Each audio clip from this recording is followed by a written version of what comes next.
9 PM special की शुरुआत करते हैं और आज सबसे पहले बात करेंगे उस सफर की जिसने भारत की राजनीति की परिभाषा को बदल दिया है। ये सफर आज दुनिया भर के लोगों के लिए किसी मिसाल से कम नहीं है। आज बात उस नेतृत्व की होगी जिसने खुद को प्रधानमंत्री से ज्यादा प्रधान सेवक कहलाना पसंद किया। आज बात देश के प्रधानमंत्री नरेंद्र मोदी की, जो हर नए दिन के साथ एक नया इतिहास रच रहे हैं।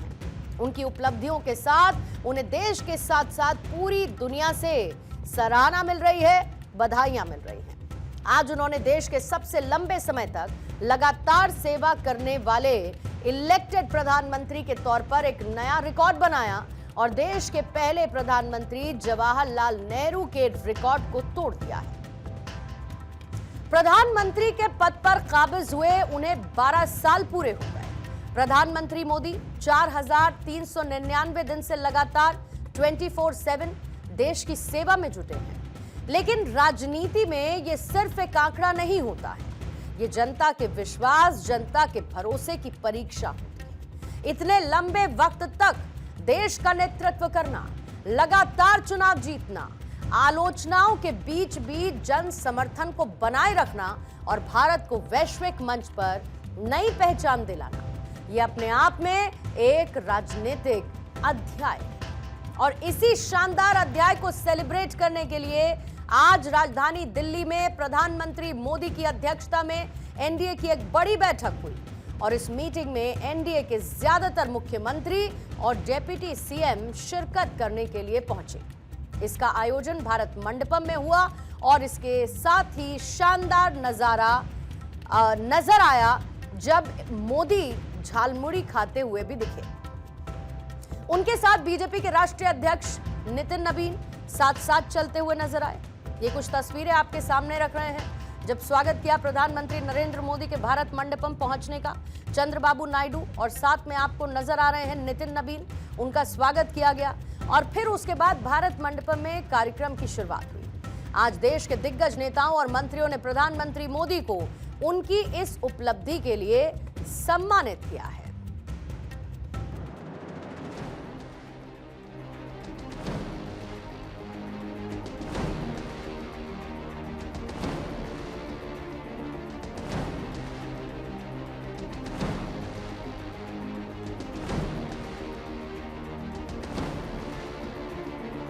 आज का दिन आप सभी ने मेरे लिए बहुत यादगार बना दिया है।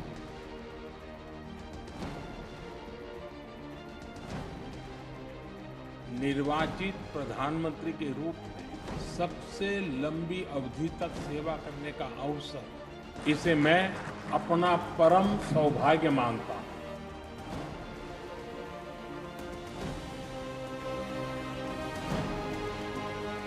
मैं आप सभी का बहुत बहुत आभारी हूं।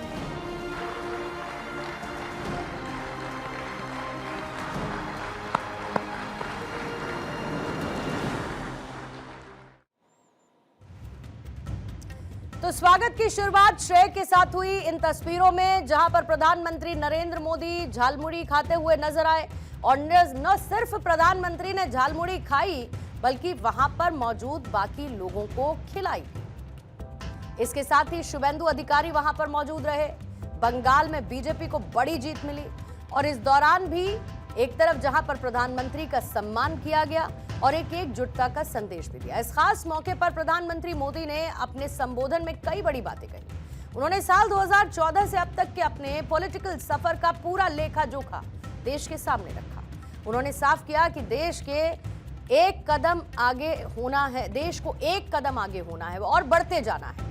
उन्होंने मेक इन इंडिया का जिक्र करते हुए दुनिया भर में भारत के बढ़ते हुए दबदबे का ब्लूप्रिंट देश के सामने रखा।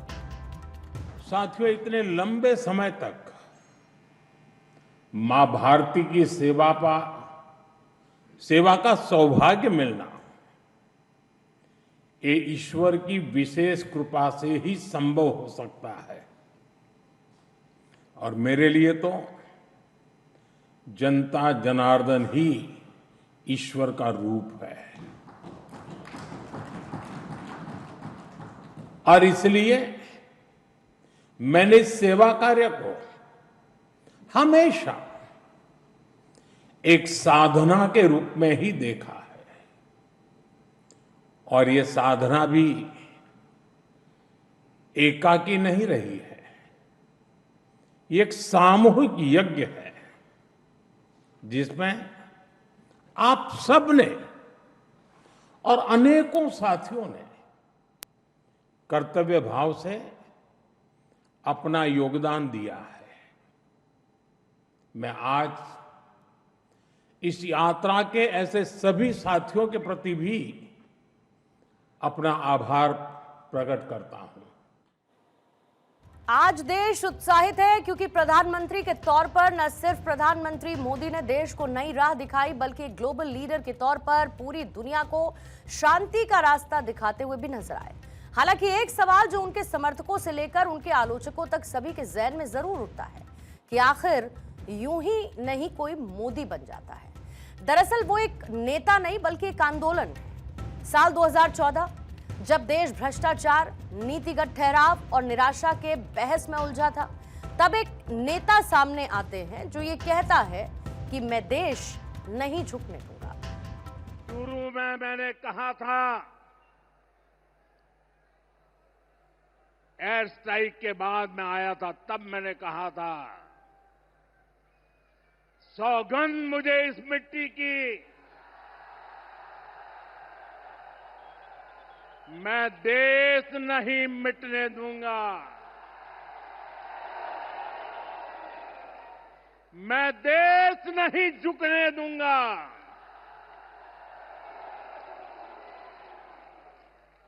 आज मैं राजस्थान की धरती से देशवासियों से बड़ी नम्रता के साथ कहना चाहता हूं, जो सिंदूर मिटाने निकले थे, जो सिंदूर मिटाने निकले थे, उन्हें मिट्टी में मिलाया है। जो हिंदुस्तान का लहू बहाते थे, आज कतरे कतरे का हिसाब चुकाया है। एक मुख्यमंत्री से नेशनल लीडर बनने का उनका यह सफर आसान नहीं था, लेकिन नरेंद्र मोदी ने अपनी राजनीति को सिर्फ पार्टी की सीमाओं तक सीमित नहीं रखा। उन्होंने उसे जन भागीदारी का अभियान बनाया।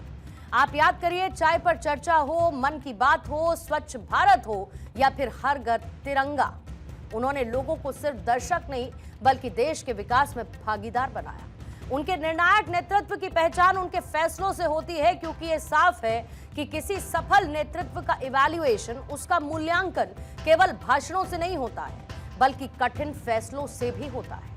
इन 12 सालों में देश ने एक दो नहीं बल्कि कई बड़े फैसले देखे। उनके कार्यकाल के दौरान आर्टिकल 370 को हटाने का फैसला लिया गया। 3 तलाक पर कानून, देश के दुश्मनों को जवाब देने के लिए सर्जिकल स्ट्राइक और बालाकोट एयर स्ट्राइक। इसके अलावा कोविड के समय में जहां आपदा के मौके पर, पैंडेमिक के मौके पर सही तरीके से प्रबंधन करते हुए करोड़ों देशवासियों को उनकी जान को बचाना हो, मेक इन इंडिया के जरिए आत्मनिर्भर भारत अभियान चलाया जाना हो, नई शिक्षा नीति के साथ साथ कई बड़े कार्यक्रमों की सफल मेजबानी करते हुए दिखाया कि आखिर भारत का कद क्यों दुनिया की नजरों में विराट होता जा रहा है। इन फैसलों से सहमति और असहमति दोनों हो सकती है, लेकिन एक बात से इनकार नहीं किया जा सकता कि निर्णय लेने का साहस नरेंद्र मोदी की नेतृत्व शैली की सबसे बड़ी पहचान बन चुका है। आज भारत दुनिया की प्रमुख इकोनॉमीज में शामिल है। दुनिया की सबसे तेजी के साथ बढ़ती हुई अर्थव्यवस्थाओं में भारत का नाम आता है। आज डिजिटल पेमेंट की दुनिया में भारत ने क्रांति पैदा की। यूपीआई ने एक तरीके से इकोनॉमिक बिहेवियर का कल्चर बदल डाला। इंफ्रास्ट्रक्चर कंस्ट्रक्शन की स्पीड अभूतपूर्व रही। एक्सप्रेसवे से लेकर Vande Bharat train, airport, tunnel, ports, ये सब कुछ मिलाकर विकास की नई तस्वीर को तैयार किया गया। सवाल यह नहीं है कि चुनौतियां खत्म हो गई हैं, सवाल यह है कि क्या देश की गति बदली है, और इस सवाल का जवाब आपको भारत के बदलते हुए आत्मविश्वास में दिखाई देगा। जब नेशन फर्स्ट, देश प्रथम की भावना से काम होता है तो कोई भी निर्णय कठिन नहीं होता। इसलिए ऐसे फैसले जिन्हें पहले असंभव समझा जाता था, जो देश के सुरक्षित भविष्य के लिए अनिवार्य थे, हमने बहुत ही सधे हुए तरीके से उन फैसलों को भी लिया। पहले सरकारें आर्टिकल 370 की बात करने से डरती थी। हमने उसे खत्म करके पूरे देश में एक संविधान लागू किया। पहले नॉर्थ ईस्ट से बम, बंदूक और ब्लॉकेट जाने का नाम नहीं लेते थे। हमने नॉर्थ ईस्ट में शांति भी लौटाई और स्थिरता भी लेकर आई। पहले भारत आतंक के हमलों के बाद चुपचाप दर्द सहता रहता था। हमने आतंकवादियों पर सर्जिकल स्ट्राइक की, एयर स्ट्राइक की। ऑपरेशन सिंदूर में दुनिया ने भारत का सामर्थ्य देखा। ग्लोबल फोरम पर भारत की साख बढ़ी। एक ऐसा समय था जब भारत ग्लोबल इवेंट्स पर सिर्फ और सिर्फ प्रतिक्रियाएं देता था, लेकिन आज भारत का एजेंडा तय करने वाले देशों में गिना जाता है। उदाहरण के तौर पर आप याद करिए कैसे भारत ने G20 की सफलता की अध्यक्षता की। आज क्वाड में भारत की भूमिका बढ़ी है। अंतर्राष्ट्रीय योग दिवस का आयोजन कर भारत ने दुनिया को स्वास्थ्य के लिहाज से जागरूक बनाया। युद्ध के दौरान यूक्रेन में फंसे हुए भारतीयों की वतन वापसी के लिए ऑपरेशन गंगा चलाया गया। इसके अलावा ऑपरेशन दोस्त, कोविड के दौरान वैक्सीन फ्रेंडशिप करके पूरी दुनिया में वैक्सीन पहुंचाई और आपदा में पड़ोसियों की मदद की।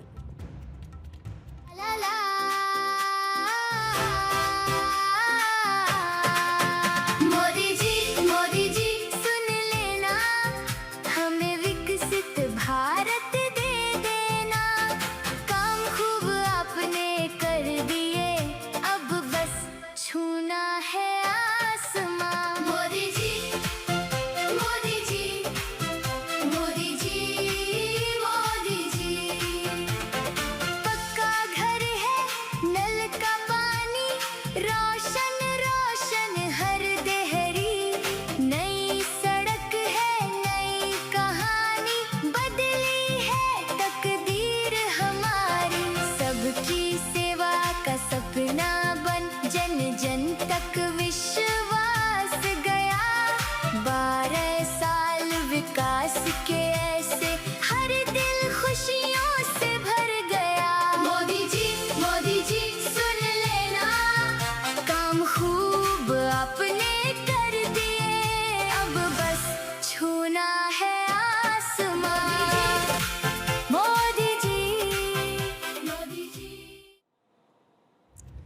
आज के समय में पूरी दुनिया के साथ भारत की एक सशक्त और मजबूत छवि बन चुकी है। आज एक ऐसे भारत का निर्माण हुआ जो अपनी बात भी रखता है, अपने हितों की रक्षा भी करना जानता है। आप याद करिए जब मंच से प्रधानमंत्री नरेंद्र मोदी ने आतंकियों को सीधी चुनौती देते हुए कहा था कि यह नया भारत है जो घर में घुसकर मारता है। उनके कार्यकाल में उपलब्धियां भी हैं तो आलोचनाएं भी हैं, और एक हेल्दी डेमोक्रेसी के लिए ये जरूरी भी है। महंगाई, बेरोजगारी, सामाजिक तनाव, ये सभी सवाल विपक्ष उठाता रहा, लेकिन ये सभी डेमोक्रेटिक डेलिब्रेशन का हिस्सा है।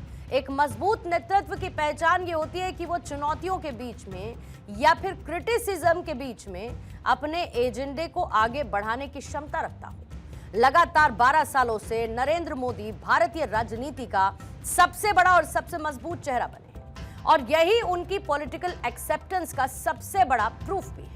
मोदी आज अपने समर्थकों के लिए वो आशा के प्रतीक हैं। मोदी अपने ओपोनेंट्स के लिए चुनौती का दूसरा नाम है, लेकिन पॉलिटिकल एनालिस्ट का ये कहना है कि यूं ही कोई नेता लगातार 3 लोकसभा चुनावों में जनता का विश्वास हासिल नहीं करता।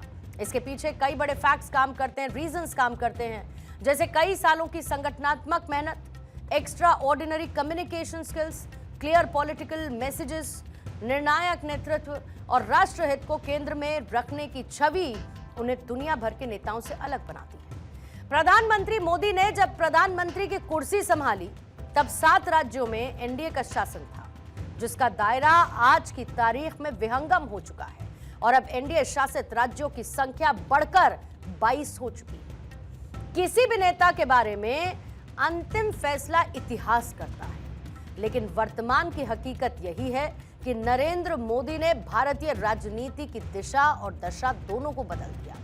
12 सालों का यह सफर केवल एक व्यक्ति की कहानी नहीं है, यह उस भारत की कहानी है जो अपने अतीत पर गर्व करता है, अपने वर्तमान में आत्मविश्वास रखता है और अपने भविष्य को लेकर बड़े सपने भी देखता है। इतिहास नेताओं को पद से याद नहीं रखता, इतिहास उन्हें याद रखता है जिन्होंने अपने समय की दिशा बदली। शायद किसी ने सही भी कहा है कि नेतृत्व पद से नहीं, सेवा से बड़ा होता है। प्रधान सेवक बनकर जन जन के भरोसे को निभाना ही रियल पॉलिटिक्स है। आज विकसित भारत की तरफ बढ़ता हर कदम प्रधानमंत्री मोदी के समर्पण और कर्म की नई प्रेरणा है और इसीलिए आज भारत देश के 146 करोड़ भारतवासी प्रधानमंत्री नरेंद्र मोदी को उनके सफल कार्यकाल के लिए बधाई दे रहे हैं।